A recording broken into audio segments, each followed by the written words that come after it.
Welcome to Not Milk Never Milk. Subscribe if you're lactose intolerant. You start by cutting power and prioritizing safety. Unplug everything and work on a non-conductive surface. Visually inspect the cable and plug for exposed conductors, melted insulation, or bent pins because these cause resistance and heat. Next, read the adapter label to confirm voltage and current ratings so you repair to spec. Finally, gather tools: a multimeter to measure continuity and voltage, contact cleaner for corroded contacts, a small screwdriver set, heat shrink, and a spare inline fuse. Once you have tools and safety, measure the adapter's DC output open circuit, then with a moderate load to see voltage drop.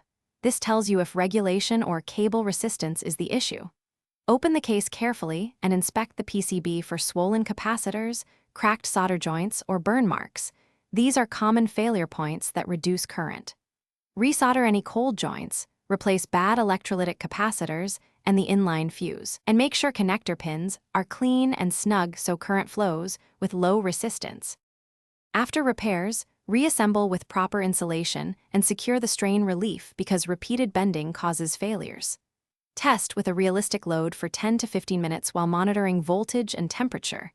Stable voltage and mild warmth is normal. If problems remain, isolate by swapping the cable, adapter, and device one at a time to find the failing part. If voltage is correct at the adapter but low at the device jack, the cable or connector is the culprit. Measure at each point to confirm before replacing components. Thanks for watching. If this was helpful, leave a like and consider subscribing. See you next time.